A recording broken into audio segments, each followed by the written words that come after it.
Half our time is taken up with explaining to the communist that we are not defending capitalism, and explaining to the capitalist that we are not defending communism. G.K. Chesterton, on being a distributist. Readings from Towards a Description of Distributism, a dialogue written by Dr. William E. Fahey. This looks like a play. Perhaps, but it does not have the formal discipline of parts. A scholar might say that it is a dialogic propedeutic. Is that painful? Always. But what does it mean? Dialogic propedeutic. An initial conversation, not unlike a play. What is the point of that? After all, this is a book on economics, is it not? If I want to play, I will go elsewhere. I want to understand economics and politics, hard things about the real world, and that means prose. I would prefer to chat first about ideas. Are these ideas related to the world? I mean, the real world? Oh, yes. They spring to life in it. They can move it, or at least give it some meaning. You'll find them interesting. Why all the Latin, scripture, lecture, nonsense, propedeutic? What does this all mean? Because it is traditional. And if you want to proceed in this book, you need to learn how to participate in tradition. It doesn't seem very informed by real concerns. I want my prose. At the very least, I want to learn something about economics and all the ballyhoo about distributism. That's a very ugly word, but it seems to be used more and more these days. I don't like it. It's foreign. I like your instincts. It is an ugly word. I am willing to try to help you learn, but on several conditions. Which are? First, we proceed with the dialogic propedeutic. I find it more inviting. It gives you a stake and a place. You'll have some ownership in this little introduction. Fine. I want a part in things.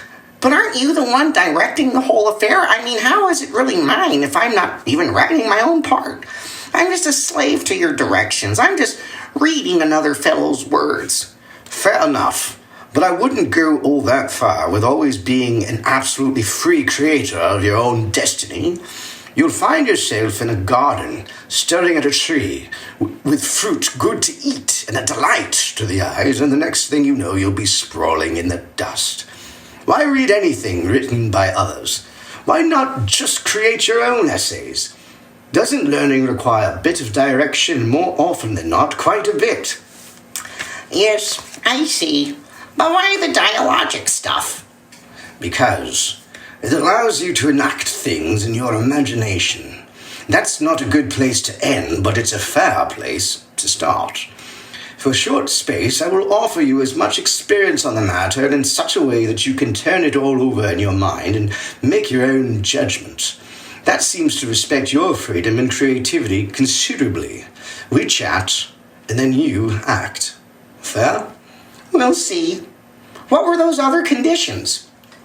Second, I bring in authorities to speak as I see fit, without notation. Wait a minute. That seems dodgy. Not in the least.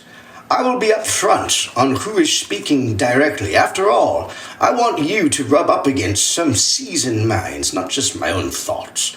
What's more, I solemnly promise to quote accurately and allude appropriately, but I don't want to hide behind the barricade of footnotes or an enlarged apparatus criticus. Apparatus criticus? I believe that is what I did in my great uncle. I believe that is what did in my great uncle. Was he German? I believe so. Yes, well, in any case, dense notes rarely denote a pleasant reading. I will respect your judgment and leave you the initiative to go read more on your own. In fact, I would quite like it if you did. All right, but let's not move too fast and don't throw too many authors at me. Just get me some basics. From the looks of it, these other authors in this book seem to cover lots of ground. Good. Then I shall rely on perhaps 3 authorities. That is a good number. Now, why is it that you are interested in the matter of distributism? How did you hear of it? I read a bit about it, and the people I read are talking about it. I read a bit about it, and the people I read are talking about it. It's in books and blogs and magazines. There are whole books on it now, but I don't know where to start. No one really agrees on what it is. It doesn't quite seem to be anything modern. How true. Let's just start with the word itself. Begin. Tell me, what does it mean? Distributism. It has an ism at the end, as in socialism or communism. I don't like it. Surely, the ism itself is not the issue. After all, there is liberalism and conservatism, or so they say. There is polytheism and monotheism, cosmopolitanism and patriotism, Catholicism and gingerism, and 1,000 more. What was that last one? It pertains to redheads. Best left alone, gingerism. The suffix ism typically refers to a practice or condition or ideas that lead to actions or conditions, or sometimes it's just a group of ideas that describes a way of thinking about things. So, distributism is a group of ideas that leads to distributing something, or at least a word that names the ideas about distributing something? What thing? And who gets to distribute it, and why? Well, I haven't finished with the word itself, but if you must know, let's look at the famous definition of distributism by Mr. Hilaire Belloc. Quote, a state of society in which the families composing it are, in a determining number, owners of the land and the means of production, as well as themselves the agents of production, that is, the people who by their human energy produce wealth with the means of production, end quote. That comes from his book. I'm lost. There's too much I don't understand in that entire statement. As I was trying to say, that comes from Mr. Belloc's book, Economics for Helen, which was written for his young niece, along with his servile state and an essay on the restoration of property. It presents Belloc's major views on politics and economics. It seems hopelessly dated. I mean, owners of land, means of production. What are we all supposed to be? Peasant farmers and brewers? No. Belloc is a very apt writer. He requires apt readers. Note his expression, quote, determining number, unquote. Yes, I was confused on that. What's it mean? It means that society is very good if there are enough of those who own land independently and brew their own beer, that the larger society takes inspiration from them and agrees that such a life is jolly, noble, and worth living. Well, I must admit, I would like to own land myself, and I do like beer. Beer. I like that. Beer. Then, my friend, you are practically a distributist already, of course. By brewing beer, I mean making things for yourself and others in general. It needn't be beer. Could it be cheese? Most assuredly. The world needs more cheese, especially artisan goat cheese. But we can't make everything ourselves. What about free exchange and markets and the benefits that come from the division of labor and specialization and all that? Good question, but you're losing focus. Distributists do not deny that great goods can come from craftsmanship and specialized work and exchange. Wait. I've heard that distributists want everyone to live in a primitive, self-sufficient state. No credit cards, no coffee shops, no modern medicine. Everyone wears straw hats, etc. Etc. indeed. Well, let's put aside what constitutes the good of society for the moment and just address a misconception. First, though you may say distributists and I may say distributists, we must be clear. There is a lot of diversity under that rubric, distributists. Some are more in favor of new technology, some less, but that doesn't address the essence of distributism. Belloc was clear on the issue you are really driving at, economic exchange and the blessings of surplus wealth. Quote, men cannot fulfill themselves save through a diversity of interests and ideas. Each in a society will concentrate upon what he has the best opportunity for producing, and by exchanging his surplus of it for that which another has the best opportunity of producing, will increase the wealth of all. End quote. On the business of the simple life and living like figures of the past, well, to be honest, the distributists did not agree, nor did they need to. Yes, but what about creativity and the very personal nature of value inherent in wealth? Again, I've heard that distributists only want a static society and have no real understanding of creativity. If only the critics would read the old books by distributists, they would find both specific answers, but also a grand degree of creativity. Let these two statements by Belloc satisfy you. Quote, wealth is made up not of things, but of economic values attaching to things, end quote. And the second one being, quote, man is perpetually changing the things around him from a condition in which they are less useful to him into a condition where they are more useful to him. Whenever a man does that, he is said to be creating and adding to human wealth, end quote. So, they do like creativity and exchange and wealth. In fact, they revel in it in a way, but it is not the center of life. It isn't even the center of distributism. They wish to encourage a certain amount of spiritedness with respect to property and responsibilities in community life. Stop right there. Do these distributists, or do they not, believe in private property? If they do, why do they attach the discussion to community life? And why do they seem to hate big businesses, by the way? Private property is a fundamental doctrine of distributism, my friend. Yet distributists are rather traditional in believing all quote-unquote private affairs are embedded in a larger social reality. But to speak to what seems to be your concern, distributists are only against big things which seem to diminish the freedom and creativity of little things. To the extent that a big brewery swallows up smaller ones and over time destroys men's sense of the goodness of that thing called beer, it will be opposed. This is not because the distributist is against the freedom of the big business. It is because he thinks the freedom of the little business should take priority. Just because it's little, that's idiotic. Sometimes big things get the job done. Indeed, and distributists have always encouraged a sense of scale. Certain sectors of economic life, they contended, need to be large and coordinated. Transportation systems, for example. Yet, as many businesses as possible should be localized or decentralized because most information and consumption and accountability is kept close to home. What do you mean?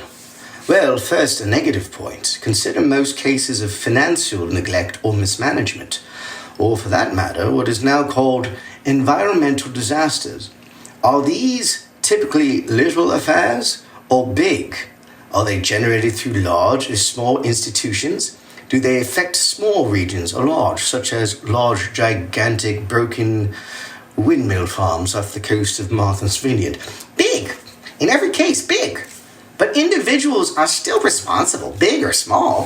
What's the point? Big business means a big problem when the business fails. Exactly. Little business, little problems. Big business, big problems. Information is exchanged and change happens, even in our mercurial world, most effectively over time in a little world. When we have a problem with a little business, we can fix it or kill it quickly through complaints. But when a big business, mind you, a big business that does not in any absolute sense need to be big, like our brewery, when a big business is not interested in responding or unable to respond to local variation or concern, like the SSA, it can ride it out because of its bigness. In fact, a big business can usually change local perceptions and actions over time for the worse. Give me an example, aside from the SSA, one that helps me see why this is a problem. Beer. Beer. Beer, beer, beer. Once brewed everywhere, it was then destroyed as a household affair or a local affair, and breweries, with some ham-fisted government intervention, became big and without variety, but with great economies of scale that allowed those big breweries to kill the little ones. Wait a minute. There are plenty of little breweries now, and anyone can buy a beer kit. The market responded to a need and restored little breweries and lots of diversity. Why are you against the market? I never said I was against the market. I am for the market. The market is a very good place to buy bacon and sweaters and beer. Beer, beer, beer. Distributors are not against the market nor exchange. And you're noticing the restoration of little breweries only underscores my point, and a great victory of the distributor spirit.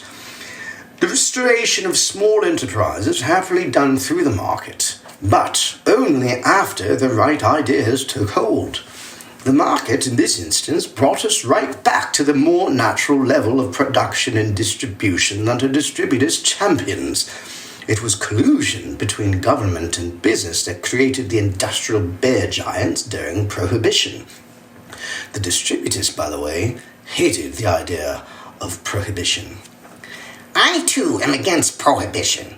But tell me more about the right ideas part of what you're saying. This is interesting and real.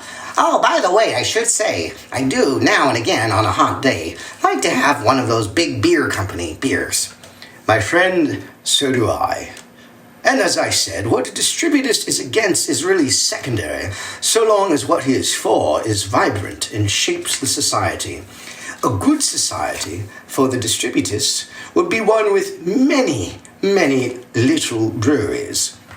If in that world, such as offshore ale, if in that world there were also a few very large breweries, then may God bless them. The key is that society be shot through with a central idea, and that idea be sustained in real enterprises. Belloc said in another of his books, an essay on the restoration of property, that he was trying to awaken a mood or an attitude of mind, what I might call desire. Desire? That sounds rather racy for politics and economics. Tell me more, please. The desire is the desire to wish for a worthy life, and to work for it by establishing a certain degree of freedom from political or economic coercion. That freedom traditionally came from living in a society where the determining number of families owned things like land and the means of production, so that their creativity bore fruit and sustained a good life. And what's the mood for? I like how you end with for. That's good thinking, if not bad syntax. Perhaps you've read some Aristotle. The mood is a mood for doing things yourself, for living and for making and for being free to live and make and support your family. It's a mood or disposition against feeling that you can't do those things, or that they must be done for you by a company or a government. It's the very desire to live for some good purpose. And hold on. You're getting ahead of me. There's another one of those expressions that confuses me. You just used it. You said the determining number. You place it in quotes. Quotation marks. You place it in quotation marks. Therefore, it must mean something. That whole passage must mean something, because you're quoting an authority. What does it mean? The quotation marks give the expression a defined place in the sentence. The three words we could say give the sentence a tone, which you naturally detected. Not every word contributed the same way to the tone. Those words within the quotation, by means of the boundaries of those quotations, really are the determining number of words that change the very nature of the whole sentence. So, do you see now? Determining number is not necessarily a majority.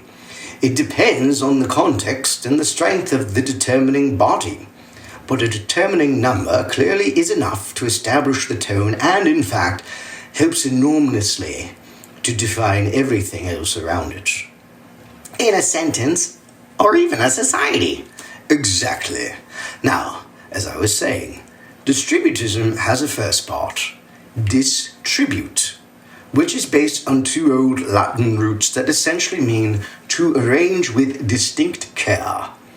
Applied to the realm of politics, distributism is the arrangement of property and anything else that helps generate sustaining wealth for families. This wealth, whether it be derived from land, property, or other means by which wealth is produced, comes from things held independently by families. Why do you keep saying families? Don't you mean individuals? Oh no, good reader, id est lector bonus. I do not. It is very true that the right to own is private, that it is a right that belongs to individual men. And women. I concede the point to you, lector, and to thee, fair lectrix, that is, listeners and listenesses. The right to private property by its nature belongs to an individual, but individuals live in society. And distributists are emphatic that property is to support that bedrock unit of society, the family. In fact, the great-grandfather of distributism, Pope Leo XIII, said that, quote, a person must possess this right so much the more clearly in proportion to his position so much the more clearly in proportion as his position multiplies his duties, end quote, by which he meant the duties of sustaining families and sustaining society. Wait a minute. Distributism has as its founder a Roman pope? A pope? Is there another kind? You know what I mean. Distributism is the creation of the Catholic Church. I thought it was a group of Englishmen. A group of Englishmen spent a fair amount of time giving the idea of fresh articulation, but they derived it from older sources, the most vigorous of which was the Catholic Church. She taught that things should be distributed to each according to their need and from each according to his ability. I've heard that. That's Marx. So, distributism is a form of communism? No. Didn't we cover this earlier? The quotation that I had in mind was, in fact, from the Rule of St. Benedict, which in turn lifted the words from the Acts of the Apostles of the Bible, which, if I remember my first year at university, is not a Marxist tract. Well, answer my question then. What is being distributed? The goal would be to encourage a society in which there was a sentiment in favor of ownership and, therefore, customs, conventions, and structures that encourage the distribution of property and means of production. Structures, you say? That sounds like it involves government. Politics means coercion. Now you sound like a Marxist. Certainly, you are a rather close cousin if you think that politics is just coercion. Distributists, with Aristotle and most sensible men in the Western tradition, believe that there is a place for government and enforceable policies enacted by local and larger forms of government, as do many people in Martha's Vineyard. Enforceable policies? I don't like the sound of that. What do you mean? Well, meditate for a moment on government with unenforceable policies. Not much of a government. So, first choice. Do you or do you not have government that can act for the sake of others? Choose carefully. On one side is the Western political tradition. On the other side are fallen angels and orangutans. Fair enough. I am for government as long as it is good, but surely distributism does not envision a limited government. If you want to see the redistribution of property, then you're placing arbitrary limits on one man's property. So that's going to require a big state apparatus. You mean distribution of property, not redistribution. What's the difference?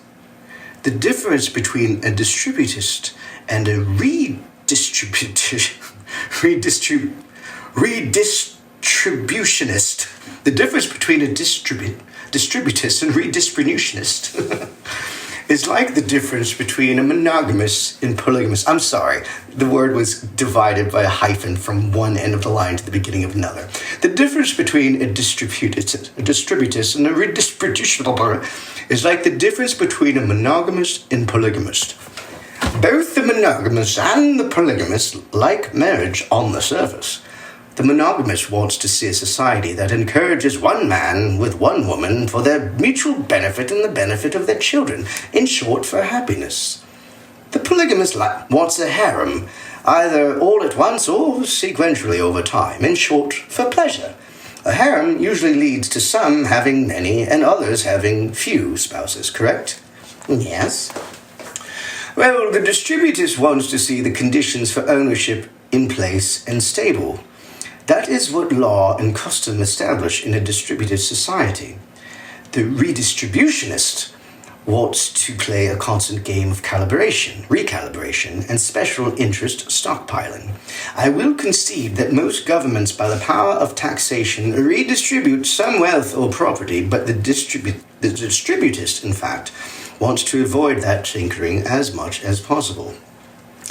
But surely, if you want policies or even customs in place that prevent the natural accumulation of wealth and property and the means of production, then you are calling for what seems a radical system of property laws overseen by an interventionist government.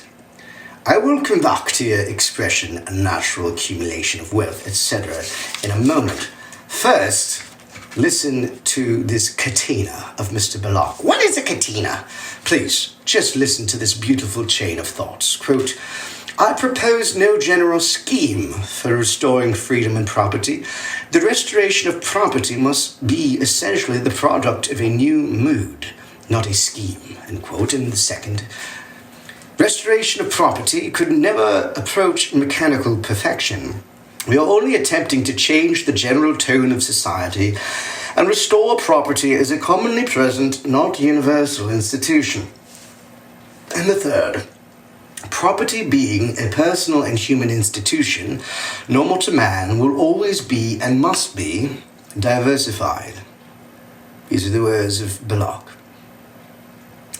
Does this, dear reader, sound like a man about to propose the state control of everything financial?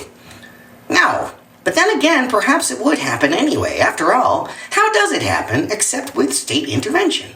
Furthermore, I've heard that the distributists are in favor of very, very high taxation to subsidize little businesses. You would be very hard-pressed in a work by a distributist or a biography of a distributist to find anything but serious opposition to socialism, communism, or statism in any guise. Just the opposite.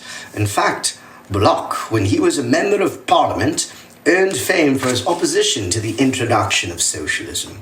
He has dozens of books against communism. All of the distributists fought to protect the family against the overreaching of the state. The natural acquisition of property is rooted first and foremost in this, sustaining a family. And taxation, is that what they say? Is what they say true? A misunderstanding perpetuated by either simpletons or the wicked. Here, listen to Belloc in the book that his critics claim argued for high taxation and to the greatest system of confiscation known to man. Quote, that high taxation is the enemy of well-distributed property is apparent in two ways. First, it is apparent in the fact that it can be levied effectively only in proportion as well-distributed property has disappeared. Second, its effect in operation is to destroy the process whereby well-distributed property is accumulated, end quote. How then do Belloc's critics argue that he wanted high taxation? Perhaps they fear an alternative group of ideas to those that comfort them. I do not know. These men do not like to discuss the matter in public debate, and they do not like it when you ground your ideas in printed words. In any case, Belloc is clear that income tax in a good society would range from just under 2% to about 10%. What? We don't even have it that low in free democratic capitalist societies. No. It makes one wonder about all those adjectives you just rattled off, doesn't it, reader? Belloc predicted that you would not have low taxation in the society that calls itself free, democratic, and capitalist, but doesn't it actually attend to the widespread distribution of property and ownership? Quote, we may lay it down then as a general principle that high taxation can be levied with more success in proportion as property is ill distributed. High taxation is incompatible with a wide and equitable distribution of ownership, end quote. So, distributists did not want to have collective ownership and collective redistribution of property? You are beginning to see it. Belloc once said, quote, the innumerable acts of choice and expression which make up human life can never work through a system of delegation. Ownership by delegation is a contradiction in terms, end quote. So, you could have distributism in our country under our system? Distributism is a disposition toward politics, economics, and social life. You could have distributism under many forms of government. The distributists saw the principles emerge in the later Roman Empire, flower in medieval Europe, an age of monarchy and aristocracy, and endure under modern democracies. You say principles. Let's just have a sentence or two about that gives me the heart of it all. What is it all about, then, Well, we have gone on for a while here, and I have so much more to say, but I will stick with Belloc, since our discussion keeps coming back to him. Consider this, quote, there is discoverable in man free will. His actions are of moral value to him if they are undertaken upon his own initiative, not if they are undertaken under compulsion. Therefore, the use of choice is necessary to human dignity. It is only in the possession of economic freedom that the multiplicity of his desires and creative faculties can be effective. So, distributism is about freedom? Some distributists have said that it is the central tenet. Chesterton reminds us, however, that the aim of human polity is human happiness. What is a polity? Dear reader, you have much to learn. A polity is an organized social unit. A state, a city, a village, an estate, a community. It has various levels of authority and action. The point is this. Distributism is an organized body of ideas that offers to men the vision of a social life that does not require a high degree of governmental intervention, but neither does it try at every turn to overthrow government. It looks to establish stability by good customs and good habits, as well as by good government and good laws, all of which encourage local networks of production, exchange, and consumption. The family is central to a distributist vision. The family must remain the center of economic life, not the individual, not the corporation, and not the government. The tone of this society is set by an idea that is somewhere lived and visible and vibrant. So the essence is an idea meeting reality. I need to think more about ideas and reality together, I guess. They seem separate worlds to me. They are, for most people. That is at the origin of foul ideology, ideas without reality, matter without spirit, deadening and foul. Look for the idea of distributism and test it, reader, test it in reality. Where can I experience the spirit of it? You can see it in a Bruegel painting and when the sun hits a bowl of peaches from your own orchard. You can read it in the novels of Wendell Berry. You can hear it in the music of Ralph Vaughan Williams. You can taste it in Greek cheese that no store sells, but some family in some valley really made to share or exchange with friends and neighbors. You can feel it in the rust and green wool of an old plaid blanket. You can read about it in the history of guilds and credit unions. And you can sense its loss with the disappearance of a good family business. You can smell it when your wife bakes bread. It was once said that the spirit and reality of distributism is met in the planting of a cucumber seed, the harvesting of a cucumber, and slicing of that same cucumber, and the sharing of it. I believe the prophet Jonah slept under such a plant and was refreshed. I am not sure, reader, where you will find it. I felt it once in Scotland and on a little island off the coast of Ireland, or dare I say, off the coast of Massachusetts. I tasted it in the 1,000 dishes of rural Turkey and urban Italy. I can smell it in cut barley and perique.